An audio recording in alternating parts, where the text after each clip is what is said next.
अस्सलाम वालेकुम व्यूअर्स, मैं हूं एडवोकेट अली हैदर और आप देख रहे हैं मेरा यूट्यूब चैनल लॉ टाइम्स। आज का हमारा टॉपिक है डिस्चार्ज ऑफ टार्ट, या हम कह सकते हैं discharge of liability of tart.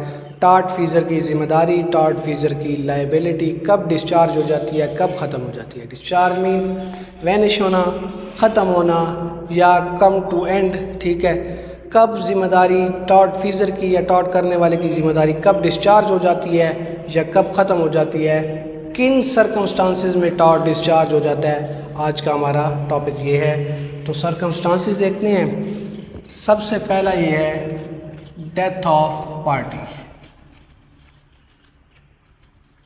Death of, यहाँ सिर्फ पार्टी का जिक्र है, ये नहीं जिक्र किया गया कि कौन सी पार्टी। ठीक है, कोई भी पार्टी उनमें से किसी एक की डेथ हो गई है तो फिर टॉर्ट डिस्चार्ज हो जाएगा। ठीक है, चाहे वो टॉर्ट करने वाला है या जिसके साथ टॉर्ट हो गया है या जिसका नुकसान हुआ है, उन दोनों में से कोई किसी भी एक पार्टी की जब डेथ हो जाती है तो फिर उसके साथ साथ टॉर्ट की जो लाइबिलिटी है वो भी डिस्चार्ज हो जाती है, ख़त्म हो जाती है। एक लैटिन मैक्सिम है, एक्शो पर्सनलाइज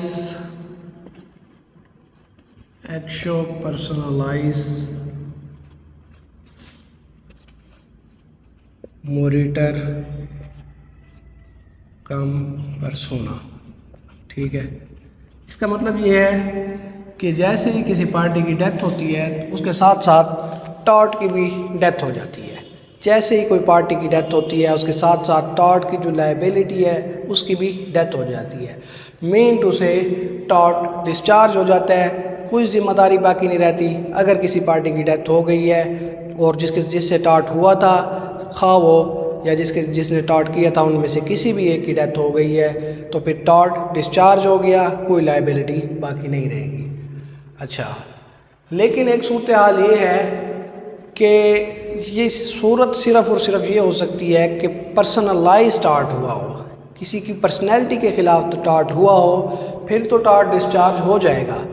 लेकिन अगर कोई माली तौर पर टॉर्ट हुआ है, किसी को नुकसान पहुंचा है माली तौर पर, या इसके बदले में जिस टॉर्ट फीसर है, जो टॉर्ट करने वाला है, उसको अगर कोई माली फ़ायदा पहुंच रहा है, तो इस सूरत में जो डेथ है, जिस शख्स की डेथ हुई है या जिसके साथ टॉर्ट हुआ है, उसके लीगल हेयर्स, उसके वरसा क्लेम कर सकते हैं कि हमें इससे कंपनसेशन लेके दी जाए, कंसिडरेशन लेके दी जाए। फॉर एग्ज़ाम्पल, एक गाड़ी का एक्सीडेंट हो जाता है, जिस गाड़ी का एक्सीडेंट हुआ है, जिसके साथ टॉर्ट हुआ है वो मर गया। ठीक है, लेकिन अब गाड़ी का एक्सीडेंट हुआ है, उसमें गाड़ी का भी नुकसान हुआ है, ठीक है, बंदा भी मर गया है। वो नेक्स्ट जो उनका मतलब जो टॉर्ट फीसर है उससे लीगल हेयर्स या वरसा उससे क्लेम कर सकते हैं कि हमें कंपनसेशन या कंसीडरेशन दी जाए, या फिर किसी ने धोखा दिया है, धोखे से कोई माल लिया है, या फिर कोई ना कोई फ़ायदा हो रहा है टॉर्ट फीसर को। इस सूरत में लीगल हेयर्स या वरसा जो है वो क्लेम कर सकते हैं कंपनसेशन के लिए, कंसीडरेशन के लिए। ठीक है, अदरवाइज़ जब किसी भी पार्टी की डेथ हो जाती है टॉर्ट डिस्चार्ज हो जाता है। अच्छा, दूसरा है जी रिलीज़ कर देना। रिलीज़ मतलब अपनी कंसेंट, अपनी मर्ज़ी के साथ किसी को रिलीज़ करना। किसी से कोई नुकसान हो गया है, किसी से कोई टॉर्ट हो गया है, जिसके साथ टॉर्ट हुआ है वो जी अपनी मर्ज़ी से कहे जी ठीक है जाने दें, मैं कोई भी आपसे कंपनसेशन नहीं लेना चाहता, तो उसने रिलीज़ कर दिया है। ऐसी सूरत में टॉर्ट डिस्चार्ज हो जाता है। अब ये नहीं है एक बार उसने रिलीज़ किया है, फिर 6 माह बाद, फिर साल बाद उसे ख्याल आए कि नहीं जी मेरे साथ तो वो टॉर्ट हुआ था, फिर वो अपने टॉर्ट के बारे में कंप्लेन नहीं कर सकता। उसने जब रिलीज़ कर दिया है तो टॉर्ट डिस्चार्ज हो जाएगा। ठीक है, वो अपनी कंसेंट से, अपनी मर्ज़ी से रिलीज़ किया है। हाँ, एक चीज़ और है कि वो अब हो अपनी मर्ज़ी से, ये ना हो आप किसी को फोर्स करके, किसी को कंपेल करके, किसी को थ्रेट करके आप जी रिलीज़ खुद को करवाएं, फिर वो डिस्चार्ज नहीं होगा।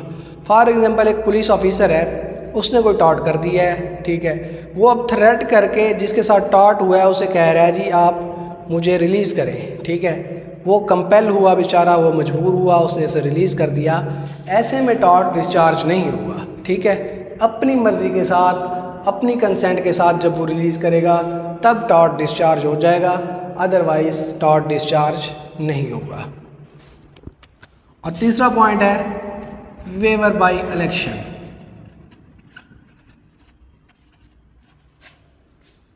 इलेक्शन से आप चूज़ कर लें, इलेक्ट कर लें। एक वेवर मतलब गिव अप, इलेक्शन मतलब इंतखाब करना या चूज़ करना, ठीक है। लेट से किसी के पास 2 रेमेडीज़ हैं, उनमें से वो एक को चूज़ करेगा, एक को गिव अप कर देगा, एक को इलेक्ट करेगा, एक को वेवर करेगा। अब जिस रेमेडी को उसने छोड़ दिया है, तर्क कर दिया है, और जिस रेमेडी को उसने इलेक्ट कर लिया है, अदालत में केस की समाअत हुई, ठीक है, तो अब उस रेमेडी का उसे बदला नहीं मिलता। अगर लॉ कोर्ट उसे उस जो रेमेडी उसने इलेक्ट की है उसका बदला नहीं लेके देती या उससे उसे कोई कंपनसेशन नहीं मिलती, तब जो है वो बंदा फिर जो तर्क की हुई रेमेडी है उसे चूज़ दोबारा नहीं कर सकता। बस एक बार उसने चूज़ कर ली, एक बार उसने इलेक्ट कर ली, उससे उसे कंपनसेशन मिलनी होगी, मिल जाएगी। जब उसने इलेक्ट कर ली, उसे कंपनसेशन नहीं मिली, फिर वो ये नहीं कह सकता जी मेरी दूसरी जो रेमेडी थी मैं अब उसको क्लेम करता हूँ, ऐसा नहीं हो सकता, ठीक है। एक बार आपने चूज़ कर लिया, उसमें आपको कंपनसेशन या कंसीडरेशन मिलेगी, तो फिर आप लायबल होंगे, आप तब कंसीडरेशन और कंपनसेशन ले सकते हैं। जो आपने वेवर कर दिया है, जो गिव अप कर दिया है, जिसको तर्क कर दिया है, ठीक है, उसको दोबारा आप नहीं चूज़ कर सकते। अच्छा, इसका चौथा पॉइंट है accord and satisfaction.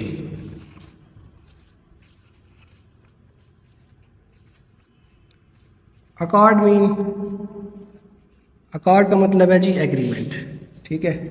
Accord mean agreement. अच्छा, सेटिस्फिकेशन का मीन कंसीडरेशन।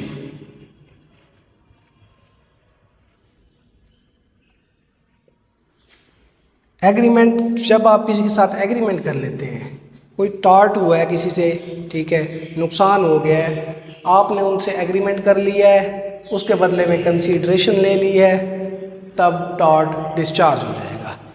वो फॉर एग्ज़ाम्पल किसी की गाड़ी का एक्सीडेंट हुआ है या किसी की ज़मीन में उसके किसी के जानवर चले गए हैं, फिर इस सूरत में वो ख़ुद उनसे जी एग्रीमेंट कर लेता है कि आप हमें 20,000 दे दें, हम आपको जो है 20,000 आप हमें कंसीडरेशन, आप कंपनसेशन दे दें, तो हम आपको जाने देंगे, तब टॉर्ट डिस्चार्ज हो जाएगा, ठीक है। अकॉर्ड मतलब एग्रीमेंट हो गया उनके दरमियान, जो 20,000 का एग्रीमेंट हुआ है, जब उन्होंने 20,000 दे दिए कंसीडरेशन के तौर पर, फिर ये टॉर्ट डिस्चार्ज हो जाएगा, ठीक है।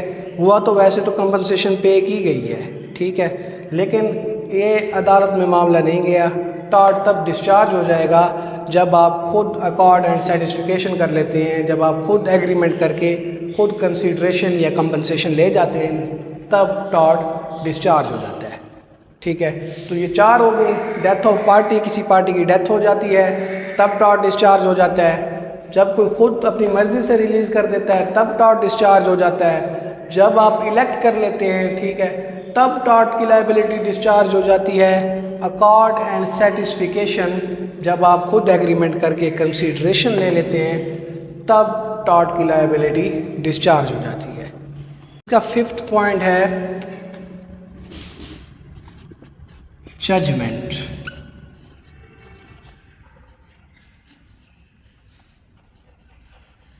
जब एक बार जजमेंट हो जाती है, तब टॉर्ट डिस्चार्ज हो जाता है।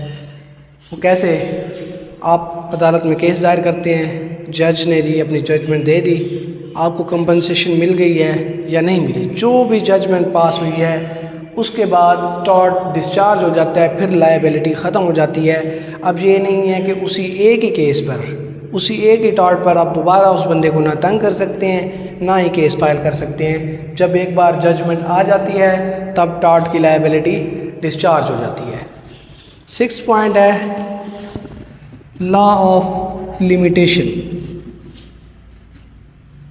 Law of limitation. एक लिमिट है, उस लिमिट के अंदर अंदर आप जब केस फाइल कर देते हैं, उस लिमिट के अंदर अंदर आप अपनी कंसिडरेशन या कंपनसेशन ले लेते हैं, तब तो है ठीक। अगर उस लिमिट से आप क्रॉस कर लेते हैं तब टॉर्ट डिस्चार्ज हो जाएगा। मतलब ये है कि एक टाइम लिमिट की यहाँ बात हो रही है। फॉर एग्जांपल किसी की प्रॉपर्टी में कोई बग़ैर इजाज़त दाखिल हो जाता है, फिर उसके पास 3 साल तक का टाइम है। 3 साल तक के अंदर अंदर उसने केस फाइल कर दिया है, उसने अपनी कंपनसेशन ले ली है, फिर तो ठीक है। 3 साल के बाद अब वो बंदा उठ के आ जाए, जी मेरे साथ ये टॉर्ट हुआ है, फिर वो टॉर्ट डिस्चार्ज हो जाएगा। उस टॉर्ट की लायबिलिटी 3 साल बाद डिस्चार्ज हो जाएगी, फिर आप केस फाइल नहीं कर सकते। ठीक है, तो 6 पॉइंट क्या हुआ कि जब लॉ ऑफ लिमिटेशन लग गया, लिमिट जब क्रॉस हो गई, टाइम लिमिट, एक टाइम लिमिट है, उसके अंदर अंदर आपने जब कोई केस फाइल कर दिया तो ठीक, उस टाइम लिमिट से आपने क्रॉस किया तब टॉर्ट की लायबिलिटी डिस्चार्ज हो जाएगी। और 7th पॉइंट है एक्विसेंस।